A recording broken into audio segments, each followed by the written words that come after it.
जय माता की। आप सबका स्वागत है हमारे चैनल पर। मैं रीना बिष्ट। आज हम बात करने जा रहे हैं माँ स्कंद माता, पांचवा नवरात्रा। माँ का भोग, रंग, मंत्र क्या रहेगा, इसके बारे में हम जानेंगे और हमें बताएंगे पंडित सुनील भारद्वाज जी। जय माता दी। जय माता की। तो सबसे पहले हम जानना चाहेंगे माँ का स्वरूप के बारे में कि आज के दिन माँ का स्वरूप क्या है। माँ का स्कंद माता स्वामी कार्तिकेय, हम्म। जिनका नाम है स्कंद कुमार। स्कंद कुमार को माँ ने अपनी गोद में बिठाया है, सिंह पर सवार हैं। स्कंद कुमार की माता होने से इनका नाम पड़ा स्कंद माता। ये है माँ का नाम। और माँ का स्वरूप इतना सुंदर है कि माता के अगर सिंह पर सवार में देखें तो माँ के यहाँ पर चार हाथ हैं। चारों हाथ में दोनों हाथ, पीछे वाले जो दोनों हाथ हैं ऊपर वाले, उनमें कमल पुष्प है। ये इस बात का संकेत है कि जैसे हम कहते हैं ना, पीस एंड प्रॉस्पेरिटी, आपके जीवन में सभी प्रकार की सुख संपत्ति, धन और आपका सर्व सुख मिल रहा है आपको। और दाहिने हाथ में माँ ने कुमार को गोद में लिया है। कुमार के 6 मुख हैं। बहुत सारे लोग इन कथाओं में जानना चाहते हैं कि 6 मुख क्या हैं, 6 मुख क्यों हैं। ये भी इसकी एक अलग कथा है। और एक हाथ माँ का वर मुद्रा में, आपको माँ आशीर्वाद दे रही है, यानी कि अपने पुत्र को माँ आशीर्वाद दे रही हैं कि वो दीर्घायु हो, सुख शांति से अपना जीवन व्यतीत करे। ये है माँ का संपूर्ण जो एक स्वरूप, जिसमें माँ ने सिर्फ कृपा बरसाई है। जी। माँ की इसमें कृपा है। और कृपा माँ की इस तरीके से है कि जो इनके इस रूप का ध्यान भी करता है तो उसको मात्र भक्ति मिलती है। जी। माँ की प्रेमा भक्ति अगर पानी है तो इनके इस रूप का चिंतन करने वाले व्यक्ति को एक माँ अपने बच्चे के समान उसकी रक्षा करती है, क्योंकि कुमार को गोद में इन्होंने बिठाया है। हम्म। कुमार के 6 मुंह हैं। तो माँ का ये रूप है, क्योंकि माँ ने सभी रूपों में चंद्रमौली आशुतोष भगवान शिव को पाया है। ये उनके स्वरूप हैं माँ के। ये अम्बा के स्वरूप हैं। अम्बा का अलग अलग स्वरूप है। तो अम्बा ये शक्ति का एक स्वरूप है, शक्ति के एक स्वरूप में वो माँ भी बनी है। इससे अगले वाले नवरात्रों में देखेंगे तो उसमें पुत्री बन जाएंगी। हम्म। उसके बाद ये पुत्री बनेंगी, कात्यायनी में पुत्री बन जाएंगी। तो आज का जो स्वरूप है उसमें सबसे संपूर्ण बात यही है कि इनकी मातृ रूपेण संस्था, यानी कि माँ के रूप में आप मेरी जगत जननी माता बनो, मेरी भी माता बनो, जगत जननी माता। जी। बहुत अच्छे से आपने स्वरूप के बारे में बताया। अब जानना चाहेंगे हम कि उनका रंग और भोग क्या लगाना चाहिए उनको। देखिए, आज के दिन का नारंगी रंग हम्म। होना चाहिए, केले का भोग लगाना चाहिए। हम्म। आपको स्वास्थ्य के प्रति जरा भी अपना संशय हो, कोई भी साध्य असाध्य रोग से आप पीड़ित हों, जूझ रहे हों, या आपको लगता है कि मेरे को कोई रोग सता रहा है या रोग होने की संभावना है, आपकी ग्रह गोचर या कुंडली के अंदर आपकी छठे भाव में रोग, शत्रुता के भाव में कोई दिक्कत है, वहाँ पे कोई ग्रहण योग है, या आयु के घर में अष्टम भाव में आपकी कोई समस्या है, तो इनकी माँ का स्वरूप और इनकी आराधना करने से वो रोग और दोष खत्म होते हैं। ये माँ का स्वरूप है। और केले की फली, आज के दिन वैसे भी 6 केले, हो सके तो कन्याओं को वितरण करें प्रसाद स्वरूप। कम से कम जितनी कन्याएं आपको मिल जाए उतनी 6 केले तो अवश्य दें, आधा दर्जन केले तो अवश्य देने चाहिए, क्योंकि स्वामी कार्तिकेय के भी 6 मुख हैं। जी। 6 मुख की ये भी एक अलग कथा है। इसकी हम्म। भी एक बड़ी सुंदर कथा है कि स्वामी कार्तिकेय के वो 6 मुख क्यों बने। वो सब जानते हैं। भगवान शिव का जो तेज था वो हम्म। जब जल में बह गया तो 6 कर्तिकाओं ने इच्छा जाहिर करी थी कि हम इस वो निगल लिया। निगलने के बाद उनके 6 मुख बने। 6 ने इच्छा जाहिर करी थी कि इनको हम दूध पिलाएं, तो 6 मुख भगवान ने बना लिए थे। तो स्वामी कार्तिकेय के इसलिए 6 मुख बने थे। तो वो बहुत सुंदर कथा है ये। यहाँ समय कम होता है, समय के अभाव के कारण हम संक्षिप्त में नहीं बता पाए आपको। वो सुंदर कथा है। तो उन कार्तिकेय को, और ये बाद में देवासुर संग्राम के सेनापति बनाए गए। इनसे कोई जीत नहीं सकता, हम्म। इनसे युद्ध में कोई जीत नहीं सकता। बाद में जब ये गए तो क्रौंच पर्वत पर जाकर रहने लगे, और आज भी पूर्णमासी, ये पूर्णमासी भगवान शिव और पार्वती वहीं जाके इनके यहाँ वास करते हैं। और इन देवी का स्मरण करने वाले व्यक्ति को अपने संतान के प्रति बहुत ज़्यादा, यानी किसी के संतान हो, कोई भी माता बहनें अगर इनकी उपासना करती है तो उसकी संतान को अपना घर, अपना आशियाना, अपना बहुत सुंदर प्रांगण मिलता है। ये इनकी कथाओं में भी है। जी। मैं नेक्स्ट क्वेश्चन मानना चाहूंगी कि माँ को किस चक्र पे ध्यान देना चाहिए हमें? विशुद्धि चक्र आज के दिन कहा गया है, जो जी। हमारे यहाँ पे होता है थ्रोट विशुद्धि। चक्र हाँ, है। विशुद्धि चक्र। देखो, बच्चे को, अगर बच्चा रोटी है, वो रोटी को टोटी बोल रहा है तो माँ समझ जाएगी, क्योंकि उसने उसका पालन पोषण किया है। जी। माँ ने बच्चे को बनाया है, माँ ने बच्चे को उत्पन्न किया और उसको संवारा है, और माँ ही वो पहला गुरु है जो अपने बच्चे के अंदर वो गुण प्रविष्ट करा सकती है जो आने वाले कल को, अपने कुल को, कल कुल और अपने समाज को, यहाँ तक कहा गया है कि उस क्षेत्र को और इस देश और दुनिया को बदल सकता है। माँ वो पहला गुरु है। अगर माँ आपकी अच्छी है, माँ आपके अंदर वो गुण प्रविष्ट करा दे, और वो माएँ हुई हैं जिन्होंने अपने बच्चों को महान बनाया है। जितने महापुरुष हुए हैं उनकी माताओं ने उन्हें ज्ञान दिया। माँ के ऊपर निर्भर है कि अपने बच्चों को कैसा गुणवान बना दे। तो यहाँ या देवी सर्वभूतेषु मातृरूपेण संस्था।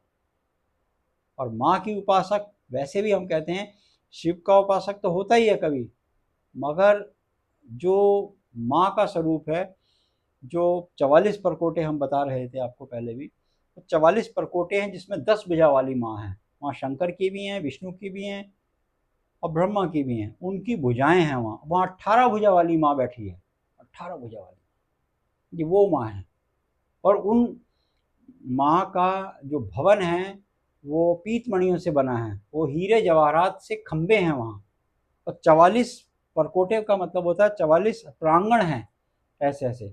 वहाँ ताल तलैया हैं, वहाँ इलायची लौंग, वहाँ कोई रोगी नहीं होता, वहाँ कोई दोष नहीं होता, वहाँ कोई बीमार नहीं पड़ता, वहाँ किसी की उम्र नहीं बढ़ती, वहाँ उम्र नहीं बढ़ती है वहाँ। एक बार उस लोक में अगर कोई व्यक्ति चला जाए तो वहाँ कोई दोष नहीं होता। वहाँ जो चीज़ जहाँ रखी है वहीं रखी है। जो फल फूल हैं जो आपके वहाँ, सब अमृत रत्न पुष्प उत्पन्न होते हैं, वहाँ अमृत पुष्प अमृत फल उत्पन्न होते हैं। वहाँ खाने से रोग नहीं होता, वहाँ किसी प्रकार का दोष देश नहीं होता किसी के प्रति। जी, जैसे वो माँ का मणि लोक कहा गया है। देवी भागवत में आप पढ़ेंगे, या आजकल तो लोग गूगल भी करते हैं, तो गूगल में भी जाके देखें मणि लोक का वर्णन। अब मणि लोक का चिंतन करने वाला आदमी कभी गरीब नहीं होगा, कभी गरीब नहीं होगा।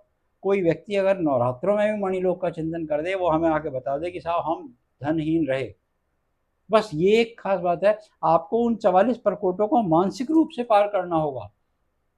आप माता वैष्णो देवी जाते हैं, मान लीजिए हम दिल्ली बैठे तो दिल्ली से स्टेशन गए या फ्लाइट से गए, एयरपोर्ट गए, वहाँ पे लैंड किया, या हम ट्रेन से उतरे जम्मू, या अब तो माता कटरा में पहुँचती हैं, फिर वहाँ से हम आगे से सवारी करी, पैदल यात्रा करे, सांची छत गए, अर्धकुमारी गए, हम पूरे आगे चले गए, सांची छत से नीचे उतरे, माँ के भवन पहुँचे, स्नान किया, दर्शन किया। तो हम मानसिक रूप से जैसे यात्रा करते हैं, ऐसे मानसिक रूप से मणि लोक का चिंतन करने वाले आदमी के रोग और शरीर स्वस्थ रहता है। इसमें स्वस्थ शरीर के ऊपर कहा गया है इन्होंने, ये माता स्वस्थ शरीर आपको प्रदान करने वाली है, क्योंकि इन्होंने स्वयं कार्तिकेय को गोद में बिठाया। जी, बहुत अच्छे से आपने एक्सप्लेन किया इसको। इसमें जैसे अब मंत्र का कौन सा जाप करना बहुत सुंदर चाहिए? मंत्र है, या देवी सर्वभूतेषु मातृरूपेण संस्थिता नमस्तस्यै नमस्तस्यै नमस्तस्यै नमो नमः। जी। बस मातृरूपेण आप मेरी माँ के समान हो और मेरी रक्षा करो। रक्षा रूपेण संस्था, बुद्धि रूपेण संस्था वो आप सब कर सकते हैं, मगर मातृ रूपेण संस्था नमस्तस्यै नमस्तस्यै नमो नमः, ये लौकिक और अलौकिक शक्तियाँ आपको प्रदान करती हैं। देवी भागवत में देखेंगे तो लौकिक अलौकिक शक्ति का तेज आपको देने वाली, अगर कोई किसी के चेहरे पर बहुत ज़्यादा तेज हो तो समझ लो उस पर माँ की विशेष कृपा है। उस व्यक्ति के ऊपर माँ की विशेष कृपा है। जिस व्यक्ति के ऊपर माँ का आशीर्वाद होगा उसके चेहरे का अलग तेज होगा। भगवान शिव का उपासक होगा उसके चेहरे पर अलग तेज होगा, क्योंकि यहाँ सब कथाओं में शैलपुत्री से लेकर आप सिद्धिदात्री तक जब जाएंगे तो वहाँ सब कथाओं में उन्होंने एक ही लक्ष्य, शिव को पाना, पूरे नवरात्रों में। कहीं कोई नहीं, कुछ नहीं है, सिर्फ शिव को पाना। जी। जैसे कि आपने बताया कि माता ने अपने गोद में कार्तिक जी को बिठाया, उनका पालन पोषण किया। ऐसे ही बहुत माताएं हैं जो अपने बच्चों की देख रेख करती हैं, अपने बच्चों को पालती हैं, उनका पालन पोषण करती है। ऐसे जैसे कि अब उनको है कि हमारा बच्चा अच्छे से पढ़े, अच्छे से मतलब तरक्की करे, तो कौन सी दिशा उनकी पढ़ाई के लिए होनी चाहिए? बहुत अच्छी बात पूछी आपने। हमने पहले भी बताया जी। कि देवी का स्थान अगर हम वास्तु के हिसाब से भी देखते हैं तो यूं तो पूरब की दिशा कहा गया है, जहाँ दुर्गा बैठती हैं। वहाँ पर पंक्ति पर बताते हैं सूर्य बैठते हैं, विष्णु बैठते हैं, गुरु बैठते हैं, दुर्गा बैठती हैं। एक स्थान सबसे उपयुक्त माना गया है माँ सरस्वती का, जो आपको बुद्धि की अधिष्ठा देवी हैं, और माँ लक्ष्मी आपको धन की हैं। जी। देखो, धन के बिना ये जीवन यापन करना बहुत मुश्किल है, धन बहुत ज़रूरी चाहिए, और वो देवी बैठती हैं गणपति और कुबेर के साथ सिर्फ उत्तर की दिशा में। तो उत्तर की दिशा में जो बच्चा बैठकर पढ़ाई करता है, जो बच्चा अध्ययन करता है, जो बच्चा अपने शयन कक्ष में या अपने जो पढ़ने वाले कमरे में भी बैठकर उत्तर की दिशा में बैठकर पढ़ता है, वो बच्चा तीक्ष्ण बुद्धि का स्वामी होगा, वो माँ का आशीर्वाद पाएगा। जैसे आजकल इतना ज़्यादा स्ट्रेस है, बच्चे हर एक छोटी पढ़ाई का इतना ज़्यादा स्ट्रेस है, या मतलब कि फ्रेंड सर्कल या जॉब भी कर रहे हैं बच्चे, तो उनका बहुत ज़्यादा स्ट्रेस बच्चों को पड़ता है और जिससे मन नहीं लग पाता, एंजाइटी डिप्रेशन होता है। तो ऐसी कौन सी दिशा में सोना चाहिए जिससे ये नेगेटिविटी हो, या कोई एंजाइटी डिप्रेशन है, कोई गलत दिशाओं में सो के भी होता है, या कोई दिशा होनी चाहिए बच्चों की? देखिए, 12 साल की अवस्था तक तो बच्चों को आप पूरब की दिशा में सिर करके सुला सकते हैं। जी। उसके उपरांत आपको दक्षिण में ही लाना होगा। वो आपके पास एक ही दिशा है, दक्षिण। अच्छा। आप उसका सिर उत्तर में नहीं कर सकते, पश्चिम में नहीं कर सकते, सिर्फ या तो पूरब में कर सकते हैं। जब बड़ा हो जाता है बच्चा, जो 12 साल की अवस्था के बाद हो जाता है, तो उसका सिर दक्षिण में करना प्रारंभ कर दीजिए, नहीं तो उसकी ब्लड सर्कुलेशन उल्टा चलेगा, क्योंकि अर्थ का सर्कुलेशन, मैग्नेटिक फील्ड हमारी नॉर्थ में है। तो ब्लड का फ्लो जो है वो आपका उल्टा हो जाएगा, वो एंजाइटी डिप्रेशन और ज़्यादा बढ़ेगा। और मन अननेसेसरी, देखो, आप प्रकृति से छेड़खानी नहीं कर सकते। कोई व्यक्ति कह दे कि मैं अमुक देवता को पूजता हूँ, या अमुक गुरु से जुड़ा हूँ, या मैं अमुक संस्थान से हूँ, उसका कोई लॉजिक नहीं है। वो फिर समझ लीजिए उसको उतना ज्ञान भी नहीं है, वो फिर समझ नहीं रहा कि आप देखो, बिल्कुल बात को समझो आप हमारी। हम एक मुट्ठी को ही बंद कर देते हैं, गोला है, बिल्कुल मुट्ठी के समान है, ये धरती बिल्कुल मुट्ठी के समान है। अगर इसको हम ऐसे गिने तो ये हिमालय है जी, इसके ये सब पानी भरा है नीचे।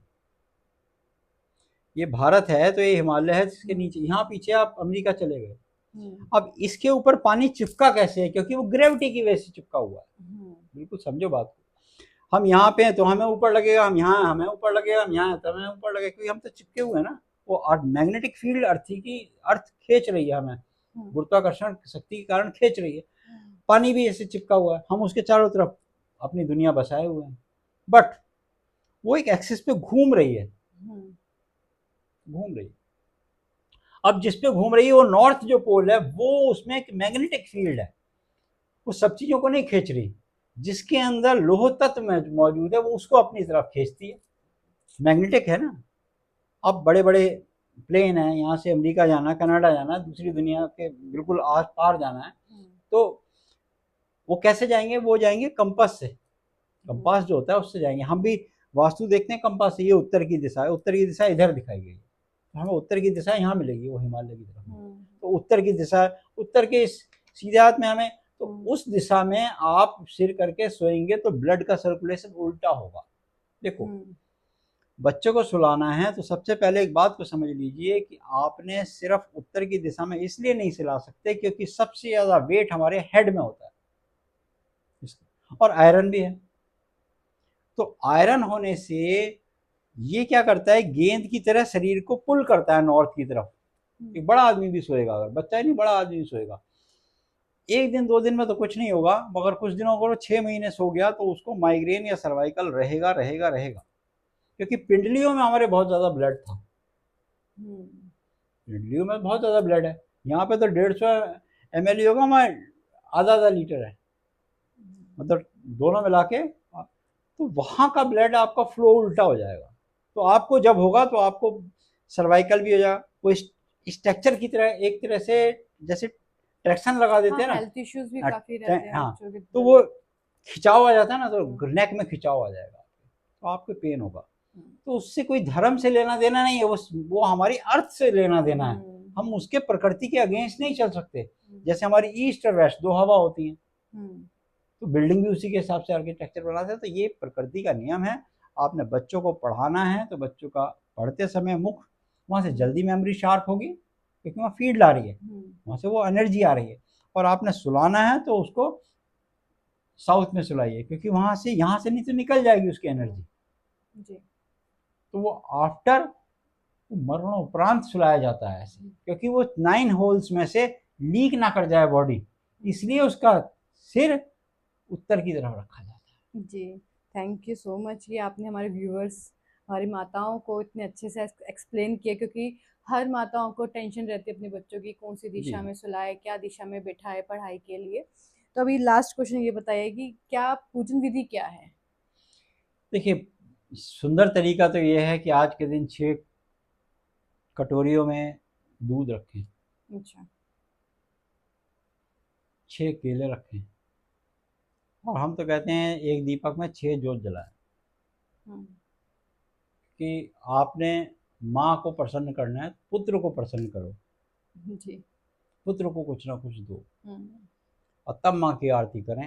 ये बड़ी सरल पूजन विधि है। पुष्पों से सजाएं, जो आपका मंडप है, खेतरी है, उनके प्रणाम करें, साक्षात दंडवत करें, और माँ से मांगें कि आप हमारे घर में माता के रूप में आके हम पर कृपा बरसाती रहो। सिंपल।